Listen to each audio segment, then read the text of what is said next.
Well, one thing I really like on Celtics Beat is being able to jump into these shows and say, look, everything's fixed. This is great. Well, here we are again. Celtics have won their last two. They've won 7 of 10. They're once again a game over 500. They love to, really straddle that line. And Jayson Tatum is now shooting flamethrowers out of his hands. He's hitting so many 3-pointers. Forget that 0 for 20. He's like 16 of his last 28. This is Celtics Beat. It's not going to be all positive, but we are going to start positive. We got a lot to get into. I'm Adam Kaufman, Evan Valenti, and joining us here on this show, he's been on with us before, not as a featured solo guest, but he has been mentioned certainly numerous times. He's come on at the end of shows before. He's our guy. He's kind of the voice of the fan. I figure, look, if Bill Simmons, maybe you guys have heard of him, if Bill Simmons can, make all his buddies' house and all these guys famous, I can at least make some of my friends slightly less anonymous. Seth Landman comes on this show here. He has covered fantasy basketball for ESPN in the past. He is as devoted as diehard but rational and analytical a Celtics fan as you could hope to meet and come across. And if you don't believe it, just listen to this show. How are you, bud? Oh, I'm good. I'm rational about the Celtics. I don't know if I'm rational about other things in life, but I think I was fairly specific. Yeah. Okay, good. How I outlined that. All I want to know is, how do I get House's job? Because House, I have this, what does House do? What does Joe House actually do? Other than I didn't even know he had a first name until you just said it. And go on a couple of pods. I love I've been listening to the Ringer, the gambling show with Warren Sharp, and he just sends people pies in the mail. They're eat pie. I would take a pie in the mail. I know where my pie is, but basically all he does is gamble, go on podcasts, and eat food, which is basically what I would like my life to be. Play golf, eat food, podcast. If that was my life, I would be set. That's all I need in life. That's it.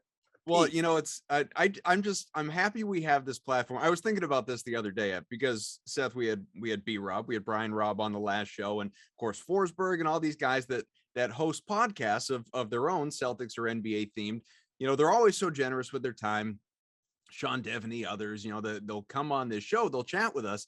And we were talking to B-Rob, and he mentioned that Rich Levine on the, Winning Plays podcast, part of the CLNS family. Rich is kind of, been on sabbatical. I don't have a clue what Rich does outside of that podcast. I haven't caught up with him in so long, but he has not really been doing the pod lately. So B-Rob's kind of had this rotation of guests or co-hosts or whatever it's been. He's like, oh, I got, we got to get you guys on next. And that got me thinking, I think people, I don't know about you, Ev, I think people like me just enough to come on my podcast, but not quite enough to invite me on theirs.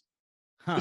I've been on a few. I'm on a few Celtics pods as a guest. I've been on maybe couple, you should be hosting this show. But I'm not I'm flattered. Don't get me wrong. I think it's great, and it gets me a chance to just do unfiltered takes. I'm just you're asking me this question. I guess I can just throw some fun out there. You never know, but it is kind of fun to be in the guest chair, where Landman is right now, because you're gonna sit back and have things come at you, and you can just answer. It's fun. It's a good time. I suggest if everybody. It is. What's funny is I will point this out. You could be Landman. You ever listening, watching this podcast? You could be Landman. Oh man, careful! You're gonna lose all your listeners here. You make enough good points, and you. It's like the hamster fell off the wheel in his head. But dear God, don't wish that upon your worst enemy. Please be careful. No, I think we're all just so hungry. This is these Celtics podcasts. It's this is Celtics therapy, basically. We're all just trying to work through what's going on with this team and why they're not what we hoped. Yeah. I think that's what's going on here. There's just a lot of hunger for it. Here's where they're at. Like I said, they've won 7 out of 10. They're now 8th in the East. Of course, they're doing exactly what we said last show and previous shows they had to do, which is blow out the bad competition. They don't play down to your competition as they've been doing for years at this point, or narrowly squeak by in these games. And I'm not saying go out and win by an average of 40 plus points either, but win convincingly, be able to take your starters out at the end, have a little Geno time, get some time for the reserves. That's what they've been doing. Twice in a row on the road in DC. And then of course back home against the Kings, who were, without their best player in De'Aaron Fox, but still there were some guys out there, and you go out and embarrass them, which was wonderful. So now they're 8th in the East. They're 4 games out of 6. So still an uphill climb, and they've got this 2-game trip starting in Atlanta, then New Orleans that begins on Friday. But I think one thing that is important to note, and of course I tweeted this out very late last night. It got a fair amount of attraction from detractors saying like, all right, here come the excuses, but here's the reality. I'm just like presented without comment. Here is the reality.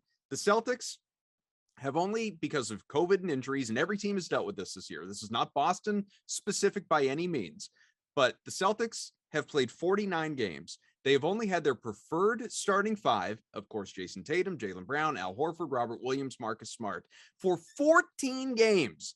And in those 14 games, they are 9-5. What we are seeing here, obviously, Seth, is that this is a team that, again, perfect scenario, if they had their guys more often than not, they're absolutely a team capable of being a top 4 team, top 5 team in the Eastern Conference. Hasn't broken that way for a number of reasons that do go beyond the floor. They go to the sidelines, and a first-year head coach in Ime Udoka, and roster construction, which comes back to Brad Stevens, and so many other different types of things. But are you, over these last couple of games, or even over the last 10, where again they've won 7, are you seeing signs that it's like, all right, this isn't, all these extremists out there that say we got to blow this thing up, trade one of your stars, get rid of Marcus Smart, and we'll save that because you had a thread on that the other day. But just the bigger picture stuff, do we not need to be as panicked? Well, I think the Smart thing is related. I mean, like, I think what you're seeing is that this team, first of all, they defend no matter what. They do that, like, they've done that this year, even when things haven't been going well, to be honest. I mean, like, they've been a top 5, like, aside for that, from those first couple of weeks, they've been like a top 5 defense for like basically the whole season. So I think that's part of it. And I think what you see, like when Smart comes back in the lineup in these games where they have everybody healthy, is that the defense is actually special, which I think is why heading into the season, a lot of people who are smart about this stuff had these guys as like a top 4 or 5 team in the East. I don't think any of us thought it was going to be like easy for them on offense, but that I think we had this idea going into the season that on defense, they could be actually like special, not just really good, but like kind of an elite unit. And so I think that's what we're seeing over this stretch. I mean, like when you look at the numbers, like with Smart in the game, it's just crazy that not only is that how they're winning, but they're winning, like that's how they're blowing teams out. It's not by like scoring a ton of points. It's just by locking the other team down. Yeah, and you look at the plus minuses of just Marcus Smart the past games, and Gorman talked about it like all the time in the game against the Kings, and him and Scal went back and forth. Marcus is what, plus 72 in his last 2 games? It's 72 in 2 games, yeah. Which is absolutely outrageous. Now, again, consider the competition, obviously. But the bigger point being what Marcus Smart unlocks when he's healthy on the team and they're using him in the right way. And I'll save some of that for Seth later on in the show to talk about the importance of Marcus Smart and why trading him, I think, is a really dumb idea. However, the one thing I also want to point out is something that Steve Bulpett has been tweeting about quite often, and I've said it privately with a lot of different people. Like, once the threes start hitting for Jayson Tatum, this was going to be a whole different level of player, because what I have seen, and I'm sure both of you will back me up on this, from Tatum over the past, I don't know, let's call it 10-ish games. And if you want to go further than that, by all means do that. Tatum's assist numbers are on a really good trajectory. I believe over his last 10, they're hovering around 5.2 per game. So Tatum, if you took the scoring out, about 5 assists a game, about 7 rebounds a game, and then you throw up the points in there, I think he was roughly around like 20-ish. He starts hitting a couple of threes a game. Now you're talking about somebody who's averaging 31, 7, and 5. And that's a really productive player when you consider the quote-unquote LeBron is 27, 7, and 7. Like, that's like LeBron's career average, which is in its own right a ridiculous stat. But like Tatum is very, very close, or was at the time very close for being a really elite level player because of what he's added as a passer. So now that he's hitting threes, now you're seeing the full spectrum of what Tatum can really be. And that for me has been a huge difference over the past month, is what Tatum's been able to do as a playmaker. I know the shot hasn't fallen, and I was so not concerned about that because of how good of a shooter he is. but the playmaking stuff is so important. And you see what it unlocks, Adam, as they've been able to run up and down the floor. The double team that he had the other night against Sacramento, where he's literally at half court on the left side by the left hash and threw a pass cross court to Josh Richardson in the corner, and he buried the three. Like, that's the kind of stuff that unlocks everything. And as Landman talked about in terms of their offense, it makes their offense so much easier to get, and it makes life so much easier. That has been the biggest difference to me over the past couple of games, is Tatum just being a whole other different player right now. Seth? Yeah, I mean, I think Tatum's passing is where this team, that's like the area it's like the biggest point of what they need to be truly great. Like, that's, if Tatum can turn into like to go from kind of like an average passer for his position, or for like how much he uses the ball, to an elite one, that would really like turn things around for this offense. And I think part of it is when he's when he's looking to pass, or when he's interested in getting off the ball quickly, I think you see him sort of go into this like problem solving mode, where he's finding where he can move to on the court to get an easier look for somebody else. I mean, these guys like Tatum and Brown get a ton of criticism. Recently it was Jackie McMullen criticizing them about this, but like, it happens all the time where they get criticized for not making their teammates better. And I think it's fair in a lot of ways. I mean, like, neither of them their assist numbers look okay until you realize that they're both using like a huge number of possessions to get there. Like, they're both incredibly high usage players. And to have two guys like that on one team, unless they're getting just like an absolute ton of assists, it's just like, not everyone is going to be involved enough in what's going on. And I think when Tatum starts like feeling it a little more as a passer, you see him sort of like getting into like handoff situations with people, or like screening for, like, using his shooting as a threat to screen for people in better ways. And like, I just think his like, we've seen this from him before, like where he'll have these stretches where he looks like a genius out there.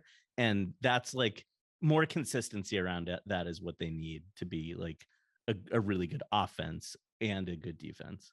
Well, I think I know where you're going to go with this, but is the answer then, just based on everything you just said and the high usage and not necessarily making guys around them better at this stage? Not to say they can't get there, obviously, and hopefully they will. They're not even remotely entering their primes yet. They're so young. Right. But is the answer to split them up? Not because you don't believe in one versus the other, but roster construction, truly build around one? Or is it to surround these two guys, these two all-stars, these two, high caliber potential all NBA guys perennially at that, with something that they're not being surrounded by Brad Stevens and Danny Ainge before that?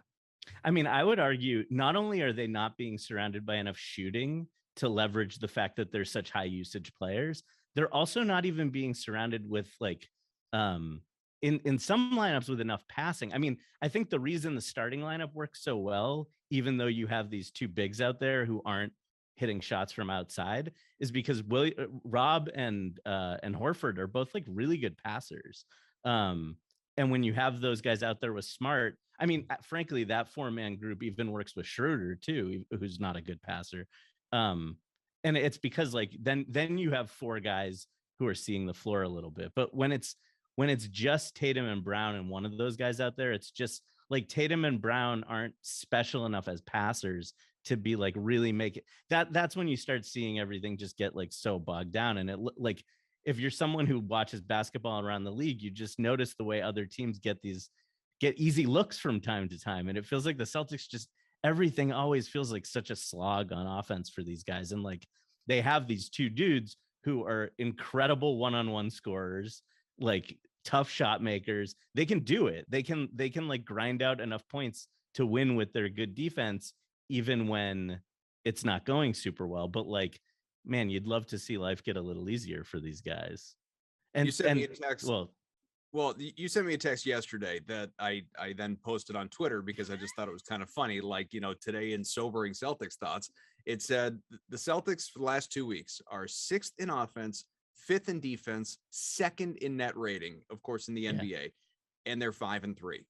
So, it's a very small sample, clearly, and anything, you can blow a game any number of different ways. It's not sure, but you hear numbers like that and you would think 7-1, 6-2. 5-3 is not what you think of damn near 500, obviously. So what's at the root of the problem? What to you as you look at it from an informed analytical mind, what is the issue? What is going wrong here, be it throughout or just late in games? Well, and I'll anticipate that like some people would say, well, they had 2 blowouts against bad teams, but those are like, I got those stats from cleaning the glass and they're filtering out garbage time and stuff. So like, I think you're right. You'd be right to expect a better record. And I do think it comes down to like, you don't necessarily need to have an elite offense, but you need to be able to like reliably go get a bucket when things aren't going well.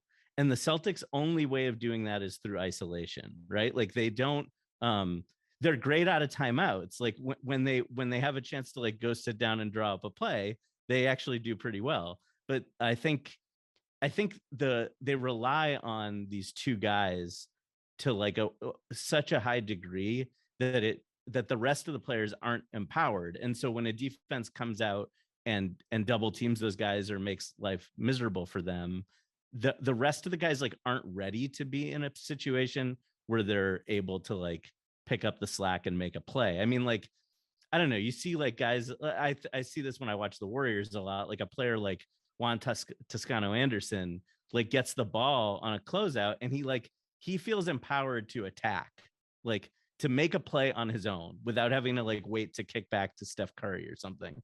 And I think like, it's not that he's necessarily a better offensive player than some of the guys that we have like lining the rest of the roster around these guys. But I do think there's a lack of confidence that comes with not being given the chance to do things. And so I think like when stuff gets bogged down at the end of close games, they're going to lose a lot of those games until they figure out a way to make their players who aren't as good feel like they can do stuff out there. I've got plenty more for Seth, but I'll let you go here. Well, it was we were just getting into a few things about this team and this offense and everything, and how, and I think Seth's kind of right. They have 2 guys that demand the ball a lot. They don't do a lot to make everybody feel involved throughout the game. So at the end of the game, it just really, it's, name the player, but like let's just say Grant Williams in the corner, like get the closeout comes a little too quick. He doesn't feel totally confident, so he gives it right back to Tatum, which probably puts him in a bad situation. It's probably towards the end of the shot clock. He's probably going to take a step back 3-pointer with a guy in his face, and you just hope for the best. So there's a little bit of fine-tuning needs to happen, and I'm sure we'll get into Ime's part and all this later on a little bit as well, and how he can help best put those 2 guys in positions to succeed by surrounding him with the right guys at the right time. But this team has taken off a little bit, and I would say even though the 5-3 is their record, I'm almost at this point, because how the season has gone, more of a process over results guy, because what we're seeing is definitely different than what we saw early on this year, which is encouraging. Now they have spacing issues still, and they still have guys running into each other out there on offense, which drives me up a wall at this point because we're halfway through the year. Yeah, people still don't know where to go on offense, so that's an issue. But I see less of that, which is great. I see more of the empowerment that Seth talked about, but it's like Tatum transferring it to other guys. I mean, and I hate to use the Sacramento game as an example because that was such a terrible game for Sacramento. Almost you don't want to look at it, but some of the things they're able to do, they sped the game up. They got out in transition. They attacked in transition. They used their defense to fuel their transition. Dennis, God, I'm going to kill Dennis for this. He's the only guy that rolls the ball up to half court and then picks it up. Every other time when Smart's on the floor, they're running into their sets. They're playing with more pace. It just looked a lot more competent than it did a month ago. And can I give you some stats about what you just said? Absolutely. Okay, because this comes back to Smart too. I think okay, so I've been, like, you guys know, I've been complaining about the transition with this team all year, and like to some extent they've figured out the defense stuff. They're like basically average, but like on offense they just are. First of all, they never get into transition in the first place. So I looked this up. They're 25th in frequency, so they're one of the worst teams in the league in like chances in transition, 27th in points per possession in transition. So they don't get into transition at all. And then when they do get there, they're terrible at converting. And then they're bad in both, like they're bad off steals and they're bad off live ball rebounds. So, but then I was looking up the stats like with Smart on and Schroeder off, and vice versa with Schroeder on and Smart off. And the truth is, when Smart's on the floor, they get out in transition. And when Schroeder's on the floor, they never do, despite the fact that they actually create a bunch of turnovers when Schroeder's on the floor. So I just think he's quicker than everybody else. Like that's his he game. doesn't use it. He really doesn't use it. So like I know like there was a part of me that was excited when he got here.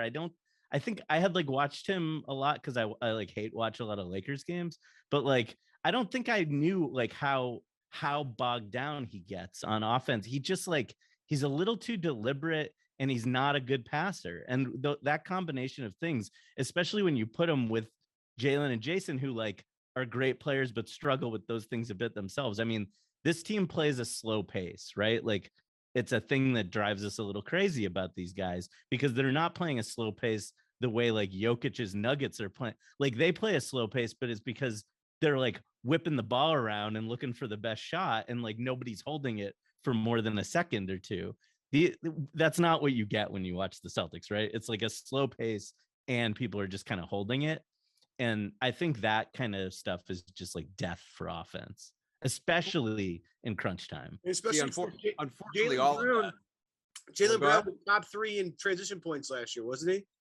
Yeah, no, he's pretty good in transition. Criminal. But like, it's criminal offense. If you have a top 3 transition player in the league, you should probably play to that person's strengths. That's all I'm saying. Yeah.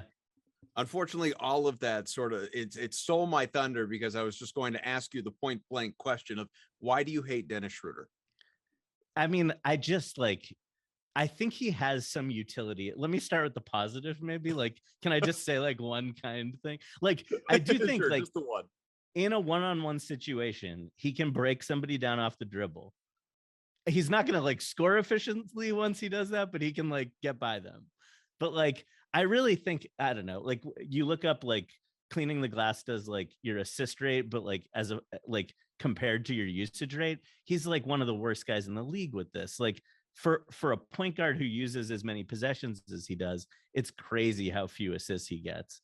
And I just think it's like, it's not that he's even like a selfish player. He's just so deliberate that by the time he makes a decision, like you have these like microsecond advantages in basketball. And if you pause, they're gone. And the defense has like, these are NBA defenses. They recover immediately from mistakes they make. And I think he's just not good enough at like figuring out how to take advantage of a mistake. I guess I would say that B-Rob, he wants to come back next year. Yeah, I saw. So in that B-Rob called him a fast-paced player or something. I'm not seeing it. Like I'm like terrified he's gonna come back. I think the idea was like when the Celtics signed him to that $5.9 million contract with the like the mini mid-level or whatever, the taxpayer mid-level, there was this idea we definitely wouldn't be able to re-sign him because we wouldn't be able to offer him enough in an extension for it to be worth his while. I think like the point B-Rob was making is that he's like the ultimate. There's no other money around the league right now, and he's underperformed to the point that like he's not getting more. The Celtics could offer him a raise at like 7.1 million. He's not getting a bigger contract than that somewhere else. Like no other team is gonna like risk hard capping themselves to sign Dennis. I can't, like, I look around the league for like trade options for him, like even just giving him away for a second round pick. I can't really find a team that, I don't know what team Dennis Schroeder solves the problem for. Like Chicago is my only hope right now. I said this, I've been saying this for a couple of weeks. Yeah. Are we sure there's a trade partner out there for Dennis Schroeder? Are we positive about this? I've texted Coffin about this because I'm not positive anybody wants this guy. But I mean, if you're Chicago, do you even want to play him over like Ayo Dosunmu at this point? Like, yeah, but you need depth. They lost, they have just no depth at guard now because Lonzo's out, what, 6 to 8 weeks? Yeah. 6 to 8, right? So they already have a guard depth issue. They're just hoping that, like, here's a free player. Here he is. Just have him. He expires. Like, it's it. Here you go. Although the point B-Rob was making in his story, for anyone that hasn't read it, was basically, okay, let's say you can get a team to take him off your hands for a second round pick, and it opens the door for Peyton Pritchard and all the stuff that we've been talking about for months on this show. are you really better off when you have a guy that can give you, 20 plus a game? I think he's averaging 19 a game when he's a starter, when he is subbed in for Smart, when he's been out there, he's shooting damn near 50% from the field. You're trying to be competitive. You're not looking to tank for the lottery and all that stuff. I mean, it may happen anyway, but you're not looking for that outcome. So if that's the case, are you really better off moving him? Yeah. I mean, I think it's like a less is more proposition here. Like, this has always been the problem with counting stats. It's like this is how you end up with Ennis Cantor on your roster, or Ennis Freedom on your roster. Like, you pay too much attention to how many points a game someone scores, and you don't realize like the what they're costing you in other ways. The net negative. Like, well, yeah, and I think Isaiah Thomas in the fourth quarter defensively, basically. That's one thing. So like the Celtics want to switch on defense, and Schroeder makes that. Like, I think Schroeder's actually a pretty good defender against point guards. He's just like not big enough to be part of like a scheme where he might get like switched on to somebody who's going to just take him down into the post. And so like that's one part of the problem. But the other part of the problem is that this team is just like crying out for someone who can make quick decisions with the ball. And so I think you take him out, like he's able to be successful in lineups, in like that starting lineup where he replaces Smart, for example, when Smart is injured. Like in a lineup where like you have good isolation scorers, good offensive rebounding, like other guys who are like really great defenders. Like, of course he's going to be good in a lineup like that. Like, he can attack a closeout if somebody's like double teamed and kicks the ball to him. But like what you see with Smart, for example, just like take another, like a good defensive point guard who moves the ball and just takes open shots. And what you see is like that guy is able to succeed with a higher percentage of the lineups that you're going to have to be using, like with different kinds of players.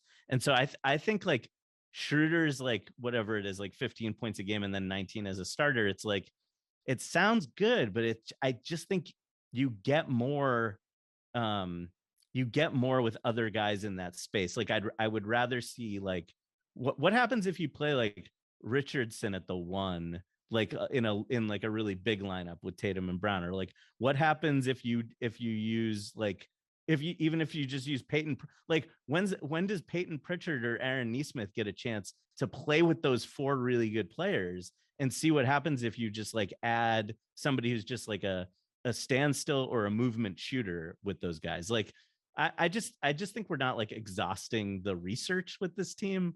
I want to see some more options. You know what it makes me think of? So for anyone who doesn't know, my career started broadcasting minor league hockey. And the first team that I ever worked for was this team doesn't exist anymore, the Motor City Mechanics in the United Hockey League AA. Okay. And so it was the 04-05 season. It was the NHL lockout year. And this team, because it wanted to make a splash, it was an expansion team, had all sorts of money, filthy rich owner. Again, only lasted a couple of years before they, ran that pot dry. But they went out and they signed all these NHL players, Chris Chelios, Darian Hatcher, Brian Smolinski, Sean Avery, to be on this team for attention, for PR. But I bring this up for this reason. You reminded me of it in saying Peyton Pritchard, because whenever this team went on the power play, of course, man advantage against everybody else. Whenever they went on the power play, they put those four NHLers, a couple of future Hall of Famers in there. They put those four guys on the ice along with this guy, Jared Ross, out of Alabama, Huntsville, undrafted, never heard of him, never, like a rookie just out of college, was never, I mean, I think he got to AAA ultimately, but was never, going to sniff like going to an NHL game, let alone obviously, the kinds of careers those guys had. But you know what? When he played with them, freaking guy had like 2 points a game on average. It was unbelievable. This is the opportunity we need to give Peyton Pritchard. Let him have his moment. With all these young guys, I mean, like, I think this team has, like, the front office over the last few years has rightly caught some flack for some of these middle of the first round picks. I think like that sort of ignores the fact that they like nailed the most important picks they had to make, which were Tatum and Brown. And they also got Rob Williams at 27, but like they have like, it does feel like they've sort of blown these ones that are in the middle, like in the 14 range. But like, have we like, you draft for Neesmith's a good example. You draft this guy specifically because he's got a skill set as a shooter. But like, when are you putting him out there in a lineup where that's all he has to do in order to succeed? So like, in order for a player to expand their role, they either have to like succeed in a small role and get bigger, or get like immediately put into the role you want them to succeed in. And I don't think we've seen that with really any of these young guys. I don't like Pritchard a bit last year. What's weird is they did that with Tatum and Brown. I know. Like Tatum's role when he first got to Boston, and now granted, it's a different Celtics team, Kyrie, Hayward, way different team, but those two guys are on the team, and obviously you can make it easier for Tatum by just having him be literally a corner 3-point shooter. Yep. I'll never forget it. It was the game against, like, I think Atlanta early on in Tatum's career where he was basically a standstill shooter in the corner. He made a couple. It was like, yeah, that's all they need to do right now is to space the floor correctly and shoot open shots or attack closeouts if that happens to be the case. They're not like, I feel bad. This is why, like, I feel bad for Neesmith. People are trying to throw like, and I think it might have been Jake Fisher today had a report where Boston's looking at him and Schroeder. They're being Schroeder shopped. and Neesmith maybe to see if there's any interest there. And I said, man, we're already trying to move off of Neesmith already. We haven't even seen what he can even really do. And yeah. I got some of my mentions was like, well, he can't shoot. I'm like, well, he hasn't.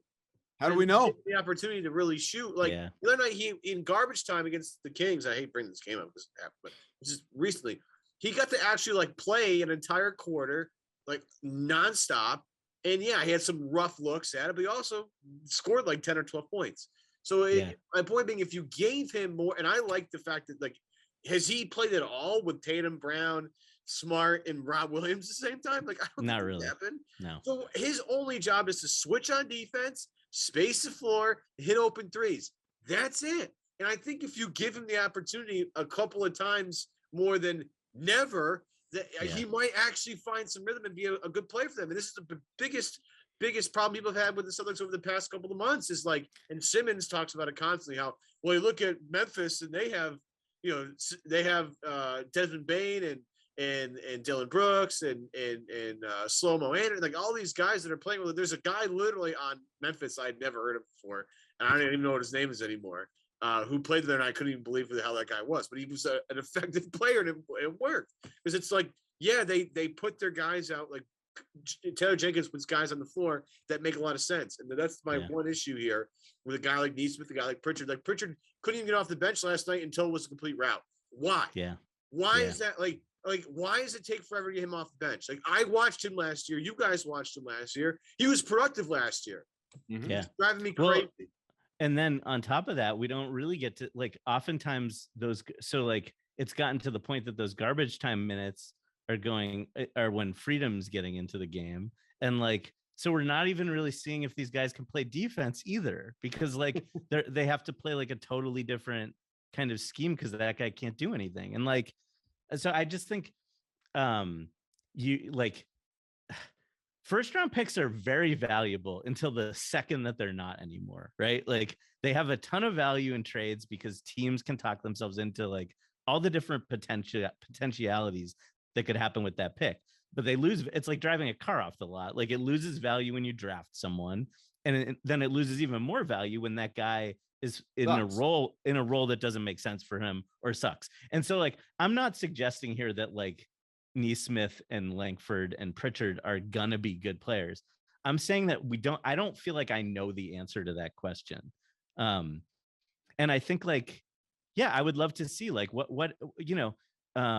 when I was complaining about when I'm complaining about the Smart versus Schroeder thing and saying that both those guys get to succeed when they get to play with Jaylen, Jayson, Rob, and Al, like, can I see Pritchard as the point guard in that lineup? Can I see that for like 20 minutes and see he's the best shooter out of all those three guys? I mean, without question, Peyton Pritchard is the best. And if you're going to use Tatum as point Tatum and have him be the distributor, then you're just going to put your best 3-point shooter maybe on the team outside of Jayson Tatum, like in the court. Like life would be easy for him. And he's smart enough to be able to catch the ball and take a couple of dribbles and then figure something out. That's the one thing with Grant Williams that, and I'm not trying to pick on Grant because I think Grant's had a terrific year. It's been great. He has, yeah. But like if Grant takes 3 dribbles, the next dribble, I'm already nervous. Unless there's a wide open lane in the basket, he takes his 4th dribble, and I'm like, what are we doing here? If Pritchard has to improvise a little bit, he at least has shown the fact that he can. So again, to get back to this whole thing of utilizing your players the correct way, like I just don't think we're quite there yet. We've seen some tinkering, and it gives me a little bit of hope, right? A little bit, but there's still more to go. And I'm hopeful that Ime has been able to watch some of these things with his own eyes and say, like, all right, yeah, like I can't rely on these vets anymore this particular way. I have to play certain guys different ways, and we have to change things. So that has been encouraging too. So continuing with that theme for a moment, we won't go too much longer with the show here, but for anyone that you should follow Seth on Twitter, Landman33, tweets a lot about the Celtics, sometimes sarcastically, but he does tweet a lot about the Celtics. That you had a lengthy 8-part thread on Marcus Smart the other day that blew up pretty good. And I was going to read the whole thing. I won't, because we've talked a lot. And we've also talked about a lot of the components of it anyway, so it would just be redundant. But one thing that we didn't really talk about is, you're talking about just giving it an honest to goodness shot with Marcus Smart actually being the point guard, as opposed to the shooting guard. And it just, it takes me back, I guess, because we've been talking for years about how Marcus Smart, say what you will about his shooting, he's a very good playmaker. He's a very good passer. He's very good in that role when given an opportunity. Is he, along with maybe some other guys, but again, like I said, continuing with the theme, is he being mismanaged here? For all the people that are like, get Marcus Smart the hell out of town, we're tired of it. Even like, you don't even need to be this like Marcus Smart super fan and like go get the little like it in this house we do not slander Marcus Smart block and all that. So like, you don't need to be that guy. You can just appreciate what he does and what he does well. And I feel like there are a lot of people that don't, either because they don't watch the games and they just look at the box scores, or because he's not being necessarily on a consistent basis used the right way. Yeah, I think there's a lot. First of all, I found myself thinking this morning about what a good sport he's like. The guy has been in trade rumors like every year, right? And then on top of that, I feel like we go through this charade every year where we're like, okay, now Marcus Smart is going to have to play point guard, and then like suddenly he's not playing point guard again. It feels like this happens every year. And the truth is, I think you get a few. So like, forget Smart as an offensive player for a minute, and like defensively, for the system that Ime Udoka appears to want to be running and that involves a lot of switching, I feel like that's a way of leveraging Marcus Smart as a player, is that like for a point guard, he's gigantic and is like really capable of defending up the positional spectrum. And so if you have him at the 1, all of a sudden you have this like real weapon on defense where your switching schemes can make a lot more sense, in a way that like having him at the 2 next to Schroeder or next to like Kemba Walker in the past, like you lose that option. And Smart's great at guarding shooting guards too, but it just like, it takes away a little bit of what could be special defensively. And then offensively, I just think he has never gotten enough credit for like, I think people don't pay enough attention to just like basketball IQ and passing and like the quickness of decisions. And I think the reason the offense always seems to have a little bit better numbers with him out there than with him not out there comes down to those things. He's just like, he makes pretty good decisions. His shot profile this year is like everything's either within 10 feet or a 3-pointer. And so even though he's not a great shooter, he takes the shots that are worth the most value, right? Like he's not jacking up a bunch of long 2s. Everything is inside of 10 feet or out at the 3-point line. And then with those open 3s, he doesn't like hem and haw about it and dribble a bunch, right? Like he catches he'll the ball. happily launch. Yeah, he shoots the open ones, right? Like, and he'll like throw up the grenade at the end of the shot clock if he has to. Like, I think he's got pretty good awareness. And like, so I'm not out here saying that Marcus Smart is an elite offensive player. I'm saying you've built this team around 2 wings who have usage percentages over 30, like these enormous usage rates. And you don't, I think, to bring in a point guard, to act like you're going to bring in a point guard who's going to like control everything and set up Tatum and Brown, I just think it's like missing how basketball works. Those guys are you're never going to get value out of those guys by having them give up the ball more. It's just not how it works. And so having a low usage point guard who makes good decisions and plays killer defense, that feels like as good as you're going to get around those two guys to me. Yes. So The difference between Marcus Smart and Jalen Brunson is not a big gap at all, considering Smart's defensive prowess. I mean, I love Jalen Brunson. Don't get me wrong. I love Brunson, but but like he doesn't add any value because you don't really want your point guard to be touching the ball that much anyway because of the way you've built this team. I would love Brunson as like a backup option, but I think if he's at the one, you lose a lot of that. There's a reason this is a top 5 defense, right? Like, and that it has been most of the past few years. Like, and Smart is a huge part of that. And I think if you give that up, I think, could you move up from like 22nd to 15th in offense? Maybe, but does that come with like moving down from 5th to 15th in defense? Like, and then you're just totally an average team without anything elite going on. I'm not sure that helps. So we always like to save our questioning of the head coach Ime Udoka for the end of the show. And this from Jay King in The Athletic, of course, a friend of the program as well. He and this is Nesson had aggregated this article and just pulled a couple of quotes, but I'm looking at it here and it says, some inside the basketball community have suspected Udoka's frequent public criticism might be driving a wedge between players and himself. Part of King's article, outside league sources have wondered if he has gone too far already, not just with the willingness to call out players, but with the persistence of his criticism. Internal sources insist players appreciate that he has been so consistent with his message and have been open to his teaching. So, it's the whole inside outside, but it speaks to, I often joke with Evan, like Celtics Beat ahead of everyone else. We've been talking about this since training camp. Like this is, you and I have been texting about this. We have. This is like the captain. I was worried about this. Yeah, like this is not so. Like I can't believe it's taken this long, half the season, for this to be written about. Like this, I mean, this has been a thing for months. Is this a concern? Is this? I know you're not inside. I'm not inside. We're just speculating like anybody else. But is this? Are you just? I don't know. Reading this thing, are you feeling like this is a problem?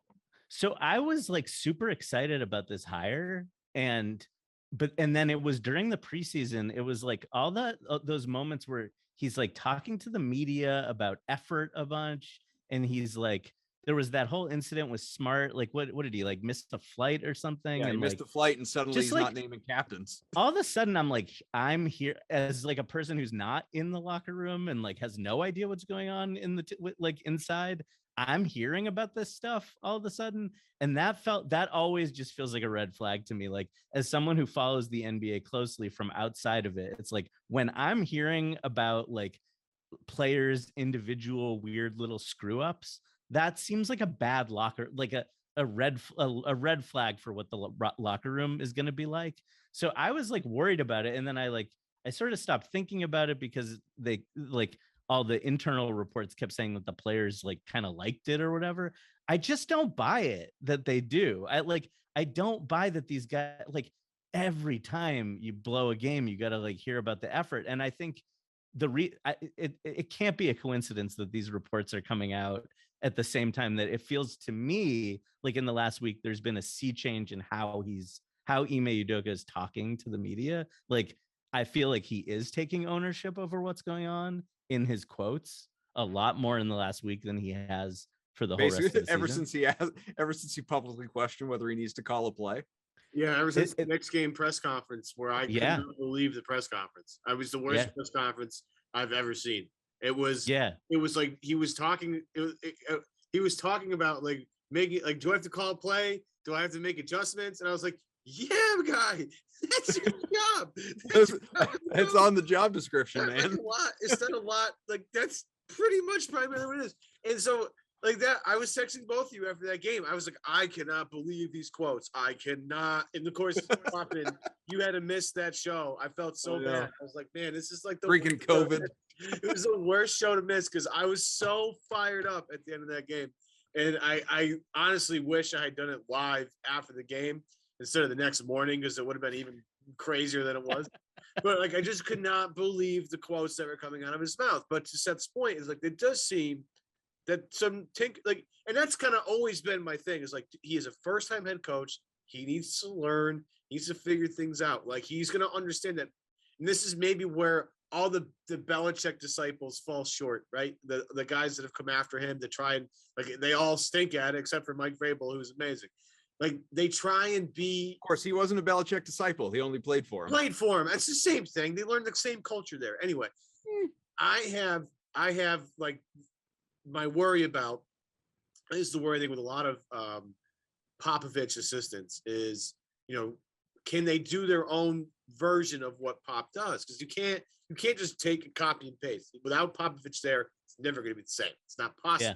But you've seen guys like James Borrego do a really good job of instilling a culture in Charlotte that's a winning culture. It's a fun team. It's like everybody's favorite team to watch.